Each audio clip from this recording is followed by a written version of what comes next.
আসসালামু আলাইকুম বন্ধুরা, কেমন আছেন? আশা করছি ভালো আছেন। আজ একটি নতুন রেসিপি নিয়ে চলে এসেছি, ল্যাটা মাছের ঝাল সর্ষে বাটা দিয়ে। খুব চমৎকার একটি রেসিপি। আপনারা যে কোনো ভাত দিয়ে, গরম গরম ভাত দিয়ে বা তোমার রুটি দিয়েও খাওয়া যাবে। তো আমি মশলাগুলো করে নিয়েছি, শিলনোড়ায় বেটে নিয়েছি। আদা, রসুন, পেঁয়াজ, সর্ষে বাটা, জিরে বাটা সব বেটে নিয়েছি। দিয়ে কড়া গরম করতে দিয়ে দিচ্ছি দাও দাও করে একবারে। এটার মধ্যে কড়াটা যতক্ষণ না গরম হচ্ছে তেলটা, ততক্ষণ পর্যন্ত আমি মাছ দেবো না কো। আমি নুন হলুদ মাখিয়ে রেখে দিয়েছিলাম মাছগুলোতে। এরপর গরম হয়ে গেলে আমি খুন্তি দিয়ে একবার ভালো করে গোটা তেলটাকে কড়াইয়ের মধ্যে লাগিয়ে নিলাম। এরপরে আমি এর মধ্যে মাছগুলোকে আমি একটা একটা করে ছেড়ে দেবো, যাতে একটু দূরে সরিয়ে রাখবেন, যাতে তেলটা না ছিটে লেগে যায়। আপনাদের সাবধানের জন্য মাছগুলো আমি দিয়ে দিয়েছি, একটু সঙ্গে সঙ্গে উল্টে দিচ্ছি। নাহলে বড় বড় মাছ হলে না বেঁকে যায় ল্যাটা মাছ, সঙ্গে সঙ্গে উল্টে দিয়ে। বড় বড় মাছ তো, আর কড়াটাও ঠিক একটু ছোট, সেই জন্য আমি তাড়াতাড়ি করে উল্টাতে পারছি না। ওই জন্য আমি ল্যাটা মাছগুলো তাও যতটা পেরেছি উল্টেছি। ল্যাটা মাছ এমনিতেই তেলেতে দিলে বেঁকে যায়, তখন ভাজতে একটু অসুবিধা হয়। আমারও যেরকম হয়েছে আপনাদেরও হয়তো হতে পারে, তো একটু সাবধানে করবেন। তেলে ছিটা অবশ্যই লাগতে পারে, সাবধানে দূর থেকে করবেন। খুব তাড়াতাড়ি রান্না হয়ে যাবে, বেশিক্ষণ লাগবে না। তো যারা এখনও এরকমভাবে রেসিপিটি খান নাই, আমার রান্নাটা করে একবার দেখতে পারেন। খুবই মজাদার এবং সুস্বাদু রেসিপি। গরম ভাতে তো জাস্ট জমে যাবে, কোনো কথা হবে না একদম। এই যে লাল লাল করে আমি ভেজে নিয়েছি।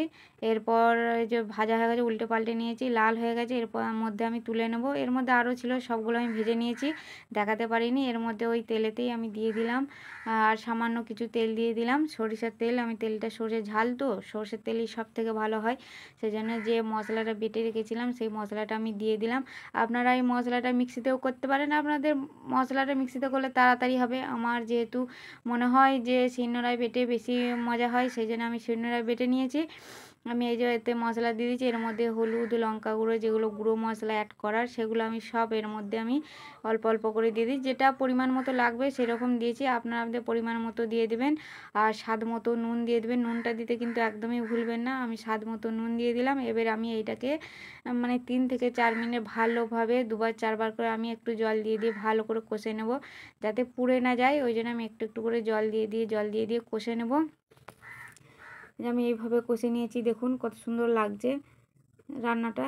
এই যে তেলটা উঠেছে, আমি একটু সামান্য জল দিয়েছি, জল দিয়ে আমি এটা দুবার চারবার করে ভালো করে কষতে থাকবো। তেলটা যতক্ষণ না উঠছে ততক্ষণ পর্যন্ত আমি কষতে থাকবো। আর আপনারা আমার চ্যানেলটা যারা এখনও সাবস্ক্রাইব করেননি, তারা অবশ্যই সাবস্ক্রাইব করে পাশে বেল আইকনটা টিপে দিবেন, যাতে আমার ভিডিও আপনাদের কাছে তাড়াতাড়ি পৌঁছে যায়। আমি এই যে এরকম কষে নিয়েছি, দেখুন এই যে বুজবুজ করে একদম তেল ফুটেই উঠেছে। এই যে কালারটা দেখুন কত সুন্দর হয়েছে। কষাও আমার হয়ে গেছে। তেল উঠলেই আপনারা বুঝে নেবেন যে কষাটা হয়ে গেছে, মানে মশলা কষা একদম রেডি হয়ে গেছে।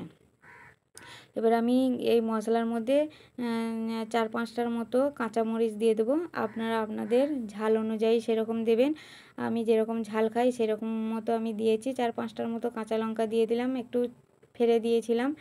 হ্যাঁ, দিয়ে এইভাবে ভালো করে আমি নেড়ে নেব মশলাটাকে, দুবার চারবার করে নেড়ে নেব। নেড়ে তারপর আমি এর মধ্যে পরিমাণ মতো জল দিয়ে দেবো।